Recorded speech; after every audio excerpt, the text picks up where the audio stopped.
This is Surfing Through Cinema. I'm your host, Hawaii Harry. Today I will be discussing the next film for Disney Week. Based on the classic story from Rudyard Kipling, this episode is all about The Jungle Book from 1967.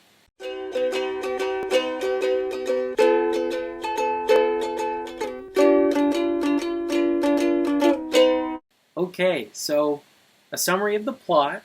So a man cub named Mowgli, he's raised by wolves. And when he's about 10, he needs to return to the man village to be safe from Shere Khan the tiger. And Mowgli goes there with Bagheera the panther. And we see with this that Mowgli's very hesitant to leave because he'd grown up in the jungle. He's like, I don't recognize any danger, but the wolves, they heard that Shere Khan was back, wants to kill Mowgli, and so they're like, no, we need to get you back to your people, back to your kind. And Mowgli, he's a young kid. He's about 6 or 10, I think, between that range. And, he's very hesitant. He's like, no, I don't want to do that. But he still follows with Bagheera regardless. And then on their way, Mowgli meets various animals, including elephants, the snake, Kaa, and Baloo the bear. And during these different meetings, Mowgli gets along with a young elephant who's a baby, basically. And then when they interact with Kaa, Kaa tries to hypnotize and eat them. It's pretty crazy. But it's comedic too, because the voice actor, Sterling Holloway, he also voices Winnie the Pooh and the Stork and Dumbo. So he's not a menacing character at all. It's actually kind of hilarious. Because he's always getting all tangled up, and he kind of has that lisp. It's pretty funny. Baloo, he decides to take in Mowgli, much to the behest of Bagheera. Mowgli and Baloo, they get along really, really well. Baloo says he wants to adopt him as his own son. They get along really great. They sing the Bare Necessity song, probably the most famous song from the film. And they're really relaxed, living in the jungle. But Mowgli, he gets kidnapped by King Louie, who's an orangutan, and his gang of monkeys. And Baloo goes to save Mowgli. And again, it's rather humorous the way it happens. Baloo dresses up like a female orangutan, starts singing with King Louie, and then Baloo's costume falls off, and the monkeys and King Louie realize that they've been fooled, and there's a funny chase sequence that happens. They're chasing each other back and forth, and Bagheera comes into, and the whole ancient temple that they were in collapses, and Bagheera and Baloo escape with Mowgli just in time, but not without any shiners. They both got really bad black eyes. And so after that, Bagheera, he tells Baloo to take Mowgli to the man village. This is like the straw that broke the camel's back for Bagheera. He's like, you see, he's in imminent danger. We need to get him out of here and back with his own people. And Baloo recognizes this. So Mowgli trusts Baloo, and it seems that he only listens to Baloo. So, kind of beating around the bush, Baloo tells him, we need to take you back to the man village. And Mowgli, he feels betrayed and super mad, and he runs off and hides in the forest, or I guess the jungle. And Mowgli, he meets some vultures who decide to befriend him, and they're singing, having a great time, but then Shere Khan shows up. And then he tries to kill Mowgli, but Baloo comes in and fights with Shere Khan. And it's a pretty crazy battle. Bear against tiger. It's pretty awesome, actually. But Baloo is really, really injured from Shere Khan. And it finally is up to Mowgli, who gets a stick and lights it on fire, who scares off Shere Khan, and then ties it to his tail, and then Shere Khan runs off with it, and then we don't see him again. So it's kind of nice seeing that earlier Baloo saved Mowgli, but then now we're seeing Mowgli save Baloo. So they have a really nice bond and really good connection there. So Mowgli, he finally agrees to go to the man village, and now Baloo, he's like, wait, but we should keep him out here. But Bagheera's like, no, we need to take him back. And Mowgli meets a girl, and he's totally head over heels for her, and he walks into the man village, and that's where the film ends. All right, so that's the plot to The Jungle Book. I'm going to go on a break real quick, but first, here's a message from our sponsor. This podcast is brought to you by Anchor. If you haven't heard about Anchor, it's the easiest way to make a podcast. Here's how. It's totally free. There are tools that allow you to record and edit your podcast from your computer and even your cell phone. But that's not all. Anchor distributes your podcast for you so it can be heard on Spotify, Apple Podcasts, and many, many more. You can even make money from your podcast with no minimum listenership. Anchor is everything you need to make a complete podcast all in one small place. So go on and download the Anchor app or go to anchor.fm to get started today. Okay, so now we're back from our break. I'm going to get into my personal views on The Jungle Book. So, the good. What was good about this film? The music is very memorable and classic. I really love the Sherman Brothers. I think they were probably the best songwriters Disney ever had. Very few come close. Maybe Phil Collins. He wrote great music for Disney too. But yeah, the Sherman Brothers, they had such amazing music in this.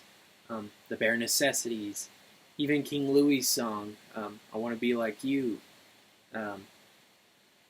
Even the Vulture song I actually really liked. A lot of the songs I really liked in this film. And yeah, kudos to the Sherman Brothers for writing such great music for this film. And I think that's what a lot of people remember is the music. That's what really resonates with them. Baloo and Bagheera, they're my favorite characters. I think they're great role models. And they also played off the famous and classic comedic trope used in vaudeville acts of the straight man and the funny man. So Bagheera being kind of the straight man, and then Baloo being the funny man. They had great chemistry together. They were constantly bantering and fighting with each other, but it was actually really funny. So, yeah, I like seeing them in this film together, and I wish we saw a little bit more of it. I think that would added more comedic elements to it. But yeah, I really liked this film. And now I'll get into the bad, the things that I didn't like as much. So, because this was the last film Walt Disney worked on, seems to me that there was no direction where to take the company and where to take the animation after this. This kind of seems to be the peak of the Disney animation up until the Renaissance in the 80s. This seems to be the turning point into the wrong direction. Because a lot of scenes from this movie, which were fine, but they weren't like the greatest animated scenes ever, like, let's say in Fantasia, were completely recycled in following films. Now, I don't blame this film, but it's not like the greatest animated movie ever. And so the fact that the Disney company thought scenes from this were the best to recopy and redo, that shows that they really were in dire straits. They really were in crisis after this movie, after Walt was gone. A couple examples of scenes that were completely reused. There's a scene with Mowgli. He's by himself, walking, picking up a stick and throwing it into the water. Totally insignificant, right? But it was completely and exactly redone in what was it? The Many Adventures of Winnie the Pooh. Christopher Robin walks the exact same path, does the exact same movements, and throws a stick in the water the exact same way. So, I think this movie, it set the bar, and it wasn't that high of a bar to set. And the fact that all the ones after this, like I said, up until the Renaissance in the 80s, up until that point, this really was the peak of Disney animation. Let's see, another thing. I wish we had more time with Shere Khan. You know, he's the villain of the film, right? We should get to know him a little bit better and see more of him. But he's really only in 2 scenes altogether. Um, the scene where he meets Ka, and then the scene where Shere Khan meets Mowgli and fights Baloo. That's really the only time we see Shere Khan. In fact, we spend more time with King Louie, who seems more like a villain in this film than anyone else, and Ka too. So I wish we spent more time with him. I personally haven't read the book, The Jungle Book. It's on my reading watch list, my reading list.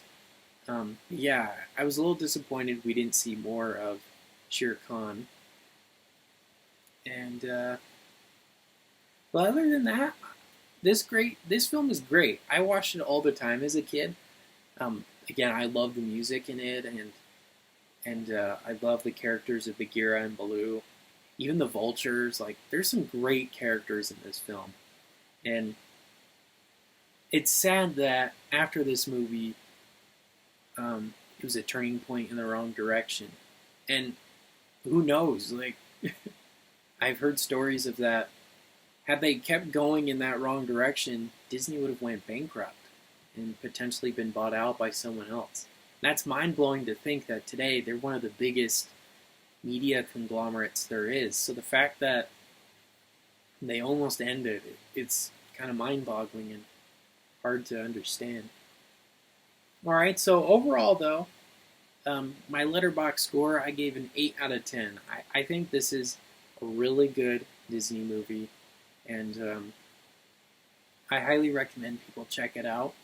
You know, despite its flaws, and despite the fact that it's not like the greatest movie ever, but it's still a good movie. I think it's very good and very wholesome. Alright, well those are my thoughts and feelings on The Jungle Book. Next time, I'll be discussing the next film for Cinephile Week. Once again, I'm reviewing a film directed by Akira Kurosawa. This episode is all about Rashomon, starring Toshiro Mifune and others. Alright, well until next time, this has been Surfing Through Cinema with Hawaii Harry. Take care.